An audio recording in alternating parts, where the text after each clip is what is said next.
White cast iron. ठीक है, सारे हम जो कास्ट आयरन देख रहे हैं इनके क्लासिफिकेशन, जिनके नाम जो दिए गए हैं, जस्ट कुछ के नाम जो है उनके कलर की वजह से दिए हुए हैं, है ना, कुछ कॉम्बिनेशंस की वजह से दिए हुए हैं। जैसे व्हाइट कास्ट आयरन यहाँ पे नाम बताया तो व्हाइट कास्ट आयरन या फिर मोल्टेड आयरन, इसका नाम मोल्टेड आयरन भी रखा गया है, molted iron.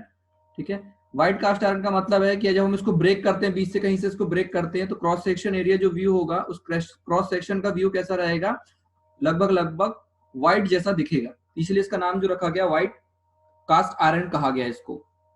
White cast iron derives its name from the fact that its freshly broken surface shows a bright white fracture। जब टूटेगा वो तो व्हाइट बिल्कुल फ्रैक्चर जो क्रैक होगा बिल्कुल व्हाइट कलर का दिखेगा। कई बार आप देखेंगे कुछ कुछ मेटल्स जो है ब्रेक होने के बाद अंदर से ग्रे दिखते हैं, कुछ अंदर से व्हाइट दिखते हैं, तो ये कलर जो है सब डिफाइन करते हैं इनके नाम को।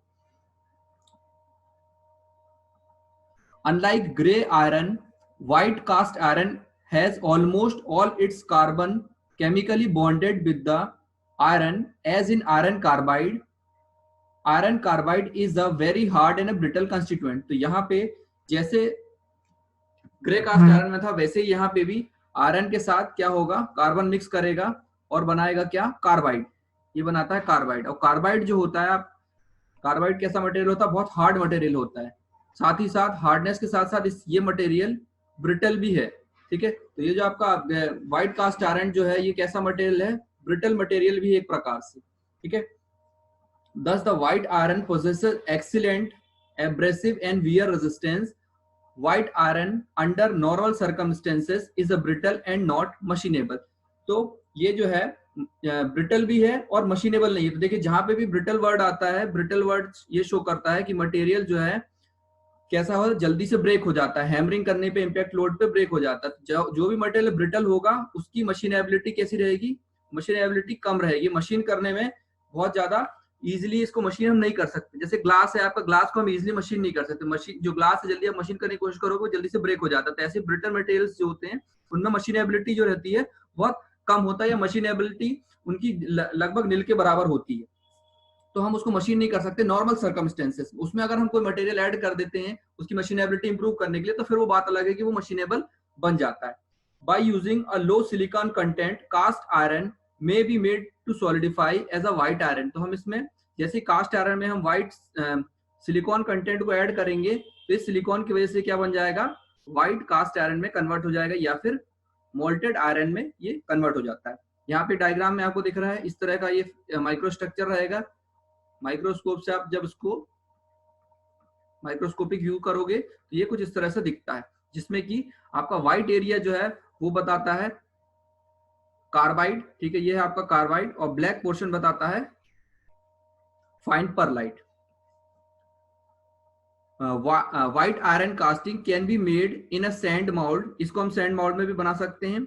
White iron can also be made on the surface of a grey iron casting provided the material is of special composition. तो व्हाइट आयरन को हम क्या कर सकते हैं, ग्रे कास्ट आयरन के ऊपर भी बना सकते हैं। कुछ कंपोजिशन की वजह से कुछ प्रॉपर्टीज कर देंगे, कुछ हीट ट्रीटमेंट प्रोसेस करेंगे जिससे वो ग्रे कास्ट आयरन के ऊपर व्हाइट कास्ट आयरन भी हम उसको कन्वर्ट कर सकते हैं, उसको बना सकते हैं।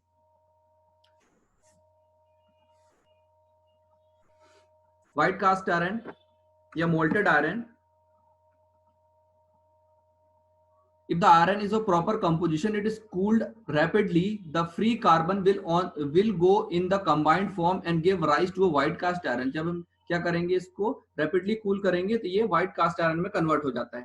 ठीक है, तो इस तरह की कॉम्पोजिशन है कार्बन की, सिलिकॉन की, मैग्नीशियम की, फॉस्फोरस, सल्फर, इस कॉम्बिनेशन में ये आपको व्हाइट कास्ट आयरन मिल जाते हैं। The solidification range of the white iron is 2550 degree Fahrenheit to 2065 degree Fahrenheit temperature range पे ये सॉलिडिफाई हो जाते हैं, सॉलिडिफिकेशन स्टार्ट हो जाता है।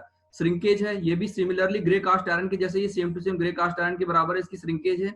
जैसे हमने देखा 1/8 इंच पर फुट, एक फीट में 1/8 इंच जो है वो श्रिंकेज हो जाता है उसका सॉलिडिफिकेशन के बाद। White iron of a particular composition is the first step in the production of malleable iron casting। जब हमें malleable iron बनाना, जब हमने देखा था malleable cast iron हमको बनाना है तो उसके लिए हमें क्या चाहिए होता है, white cast iron जो है उससे ये malleable cast iron बनाया जा सकता है। ये फर्स्ट स्टेप होता है, या कह सकते हैं रॉ मटेरियल की तरह हम यूज कर सकते हैं मेलेबल कास्ट आयरन बनाने के लिए। It is use for the production of malleable iron casting. ठीक है, तो मेलेबल कास्ट आयरन बनाना है या मेलेबल कास्टिंग बनाना, तो इसके लिए हमें व्हाइट कास्ट आयरन की जरूरत पड़ती है या फिर मोल्टेड आयरन की जरूरत पड़ती है for the manufacturing those component part which require hard abrasion resistance. अब एब्रेशन रेजिस्टेंस क्या होता है? एब्रेशन रेजिस्टेंस का मतलब होता है जो मटेरियल वियर को झेल सके या फिर वियर रेजिस्टेंस हो जाए। जैसे कि आपका मान के चलिए एक सरफेस, एक प्लेट, एक बॉक्स ये है और दूसरा बॉक्स, ये दो प्लेट्स हैं, ये आपस में एक के ऊपर एक मूव करती है, इस तरह से टू एंड फ्रो मोशन करती है, इधर भी जा रहा है और ये इस तरफ भी मूव करता है।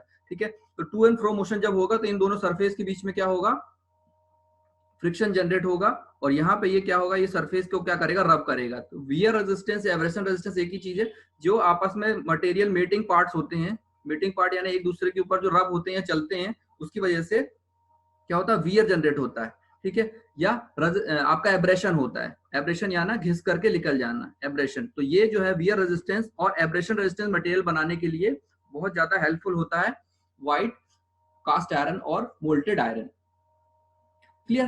तो ये रहा आपका व्हाइट कास्ट आयरन और मोल्टेड कास्ट आयरन।